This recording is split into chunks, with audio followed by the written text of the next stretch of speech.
السلام علیکم ورحمۃ اللہ وبرکاتہ۔ امام محمد بن اسماعیل البخاری رحمۃ اللہ علیہ اسلام کے عظیم محدث اور صحیح بخاری کے مصنف ہے، جو قرآن کے بعد سب سے معتبر اور افضل کتاب مانی جاتی ہے۔ امام بخاری رحمۃ اللہ علیہ نے اپنی زندگی علم حدیث کی خدمت میں گزار دی، لیکن اس کے باوجود انہیں کئی آزمائشوں اور مظالم کا سامنا کرنا پڑا۔ نیشاپور میں آپ کے بارے میں یہ غلط بات پھیلائی گئی کہ آپ قرآن کے مخلوق ہونے کے قائل ہیں، حالانکہ آپ کا موقف درست اور اہل سنت کے مطابق تھا۔ اس فتنے کی وجہ سے لوگوں نے آپ سے دوری اختیار کر لی۔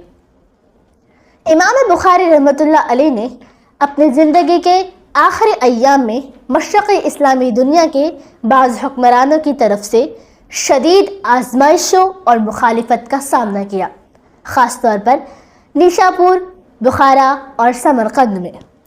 اس کی چند اہم وجوہات یہ تھی: انہوں نے حکمرانوں کے بچوں کو محلات میں جا کر تعلیم دینے سے انکار کر دیا۔ آپ فرماتے تھے، علم کے پاس آیا جاتا ہے، اسے دروازوں تک نہیں لے جایا جاتا۔ بعض لوگوں کو آپ کی شہرت اور مقام سے حسد تھا۔ اس کے علاوہ بھی کئی اسباب تھے۔ جب امام بخاری رحمۃ اللہ علیہ کی عمر 62 سال کو پہنچی تو نیشاپور کے حاکم کی طرف سے حکم آیا کہ وہ شہر چھوڑ دے، کیونکہ اب وہ وہاں مطلوب نہیں رہے۔ چنانچہ آپ وہاں سے نکل کر اپنے آبائی شہر بخارا پہنچے۔ وہاں لوگوں نے آپ کا شاندار استقبال کیا، دروازوں پر جمع ہوئے، آپ پر سکے اور مٹھائیاں نچھاور کی، اور طلباء و محدثین آپ کے گرد جمع ہو گئے۔ اس کی وجہ سے دوسرے علماء کی مجالس سنسان ہونے لگی، جس سے بعض لوگوں کے دلوں میں مزید حسد پیدا ہوا۔ جلد ہی بخارا کے حاکم کو بھی آپ کی مقبولیت ناگوار گزری اور نیشاپور کے حاکم کی طرف سے دباؤ آیا کہ امام کو بخارا سے بھی نکال دیا جائے۔ چنانچہ حاکم کا نمائندہ امام بخاری رحمۃ اللہ علیہ کے گھر آیا اور فوراً شہر چھوڑنے کا حکم دیا، یہاں تک کہ آپ کو اپنی کتابیں جمع کرنے اور ترتیب دینے کی مہلت بھی نہ دی گئی۔ آپ شہر سے نکل کر 3 دن تک ایک خیمے میں رہے، اپنی کتابیں سنبھالتے رہے اور سوچتے رہے کہ اب کہاں جائیں۔ پھر آپ سمرقند کی طرف روانہ ہوئے، مگر شہر میں داخل نہ ہوئے، بلکہ ایک قریبی گاؤں خیرتنگ میں اپنے رشتہ داروں کے پاس ٹھہر گئے۔ آپ کے ساتھ ابراہیم بن معقل بھی تھے۔ کچھ ہی عرصہ گزرا تھا کہ سمرقند کے حاکم کے سپاہی وہاں بھی پہنچ گئے اور حکم دیا کہ امام فوراً اس علاقے کو بھی چھوڑ دے۔ یہ رات عید الفطر کی تھی، لیکن حکم تھا کہ ابھی نکلے، عید کے بعد نہیں۔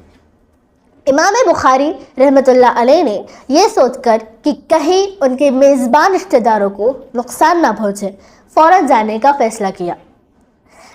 ابراہیم بن معقل نے ایک جانور پر آپ کی کتابیں رکھی اور دوسرے کو سواری کے لیے تیار کیا۔ پھر وہ امام بخاری رحمۃ اللہ علیہ کو سہارا دے کر باہر لانے لگے۔ جب وہ تقریباً 20 قدم چلے تو امام بخاری رحمۃ اللہ علیہ کو شدید تھکان محسوس ہوئی۔ آپ نے کہا کہ کچھ دیر آرام کرنا چاہتے ہیں۔ آپ راستے کے کنارے بیٹھ گئے، پھر لیٹ گئے اور آنکھ لگ گئی۔ چند ہی لمحوں بعد جب ابراہیم بن معقل نے آپ کو جگانے کی کوشش کی تو دیکھا کہ امام بخاری رحمۃ اللہ علیہ کی روح اپنے رب کے پاس جا چکی ہے۔ یوں امام بخاری رحمۃ اللہ علیہ نے 1 شوال 256 ہجری عید الفطر کی رات 62 سال کی عمر میں اس حال میں وفات پائی کہ وہ ایک شہر سے دوسرے اور پھر تیسرے شہر سے نکالے جا چکے تھے۔ آج لوگ ان حکمرانوں کے نام نہیں جانتے، لیکن امام بخاری رحمۃ اللہ علیہ کا نام پوری دنیا جانتی ہے۔ اللہ تعالیٰ امام بخاری رحمۃ اللہ علیہ پر رحم فرمائے اور انہیں انبیاء، شہداء اور صالحین کے ساتھ بلند درجات عطا فرمائے، آمین۔ یاد رہے، یہ وہ ہستی ہے جن کی کتاب قرآن پاک کے بعد سب سے افضل ہے اور پوری امت کا اس پر اتفاق ہے۔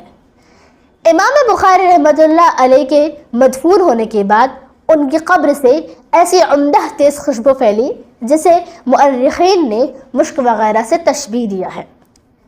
اس بہترین خوشبو کی ہماگیریت کا حال یہ بیان کیا ہے کہ دور دور سے لوگ اس خبر کی تصدیق کے لیے آتے اور قبر کی مٹی اپنے ساتھ لے جاتے۔ بستی والوں کو خوف ہوا کہ قبر کی مٹی اب باقی نہیں رہ سکتی، مجبور ہو کر قبر گھیر دی گئی اور مٹی کی حفاظت کی گئی۔ امام بخاری رحمۃ اللہ علیہ کی زندگی ہمیں یہ سکھاتی ہے کہ حق پر قائم رہنے والا بظاہر مظلوم ضرور ہوتا ہے، لیکن اللہ کے نزدیک وہی کامیاب اور سرخرو ہوتا ہے۔